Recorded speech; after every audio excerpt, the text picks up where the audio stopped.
Hey folks, yeah, it's getting close to getting the piggies out to the butcher. And last year we had grabbed some stock panels and just kind of hooped them over our utility trailer, and it worked okay. We got them there. And I don't think it was the best thing we could have done. So seeing as how this is a continuing yearly effort of getting the pigs to the butcher, we're going to actually build a little insert for our utility trailer, again out of cattle panel, and some inch by inch or inch and a half by inch and a half angle, and I think it's going to make it a lot better, and I'll tell you why. So this is the trailer that we used last year. It's a 5x10 3,500 pound axle trailer, utility trailer. It's got a fold down gate on there. So we hooped, I don't know if you watched the video or not, but I'll insert a picture of it here.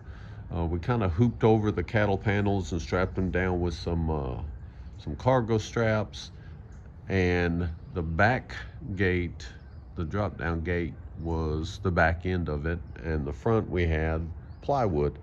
Well, the problem is that the piggies got behind the axle, and you're talking 500 pounds, so losing tongue weight was not a good thing. So what we're going to do is we're going to build an insert that we can take off, put on whenever we need to haul them, and we're going to try to keep it about 7.5 foot from the front, and that's going to keep the pigs more towards the tongue, keeping our tongue weight, and making the trip a lot more safe. On the back, I'm going to have two fold out gates that'll take up the area behind the tires so the piggies can't get on the trailer and then jump over that area or whatnot, because it's only going to come to about right here. So I figured two gates that we can close and keep them forward of the tongue. Going to be a much safer trip for them and us.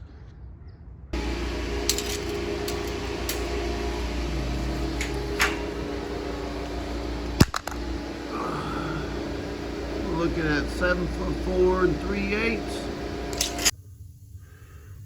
One of the easiest ways to connect up angle is just to overlap them. Problem being, you're gonna have a little bit sticking up on one side because they're not on the same plane.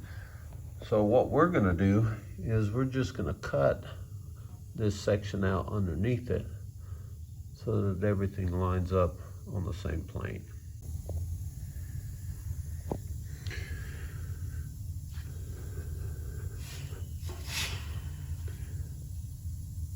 By doing that relief cut,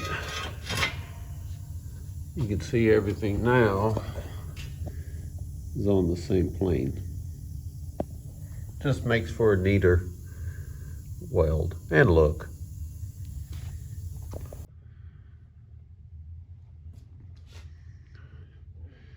Alrighty, so I got the frame tacked together. We've just got 3 tacks on the inside corners.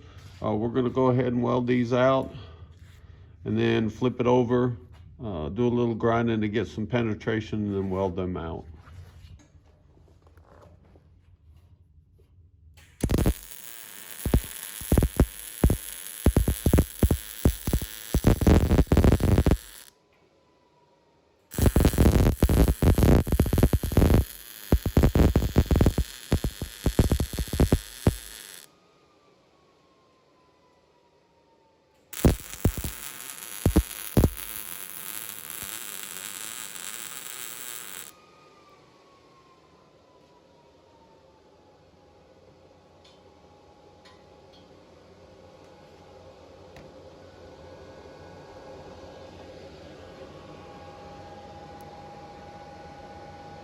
Because the fit up was really tight and I didn't leave a root opening or a gap, you can see there's no penetration all the way through it. So what we're going to do is we're going to grind grooves in it with a cutting disc, and that's going to help that penetration. So we got the joint ground out.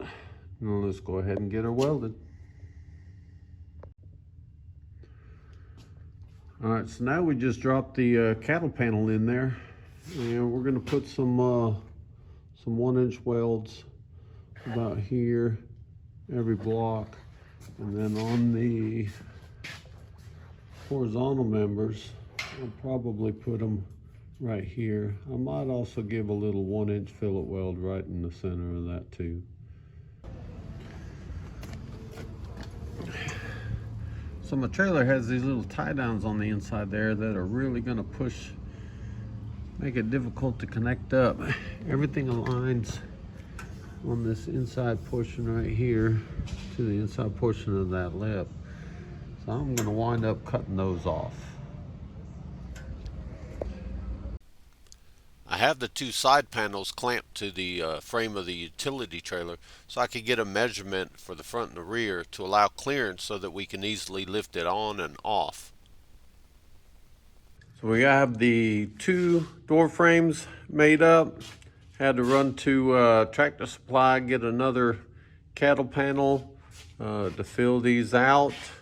Okay, so we have the doors fitted up on hinges. Just got some cheap 3-inch hinges from, I don't know, one of the box stores. So now I've got to figure out a way to secure the double doors.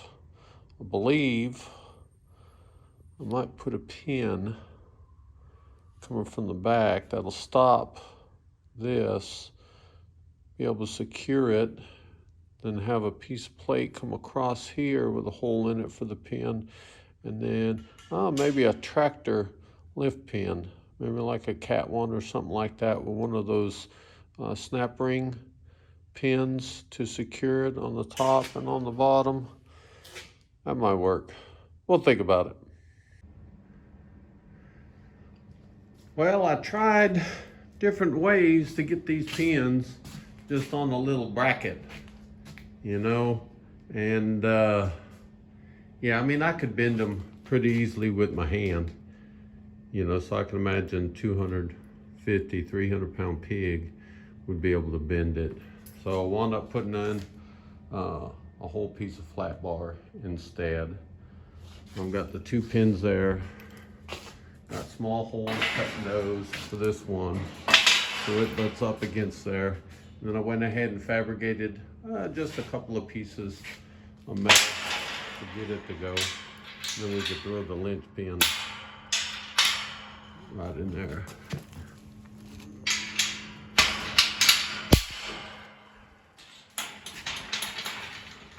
And I do believe that's gonna hold our piggies.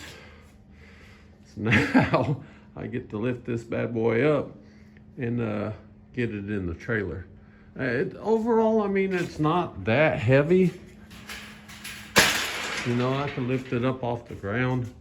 Not sure if I can carry the entire thing. Maybe put my body in that center brace, lift it up with my back. Or maybe I'll just get help. Yeah, anywho. So we got the pig cage, the pig hauler, the pig insert, livestock insert, whatever you want to call it. We got it painted. All I did was paint the bare metal. I left, of course, the cattle panel is galvanized. I don't figure it's going to rust that bad. Had to rig up a chain to get this thing to lift. I don't have any long enough forks to reach anywhere on it. But yeah, it seems like this is going to work good. So all we have left to do is mount it to the trailer. I did drill some holes in the front here, some little 3/8 holes, throw some bolts in it, mount it to the railing of the trailer, and that should hold it just fine.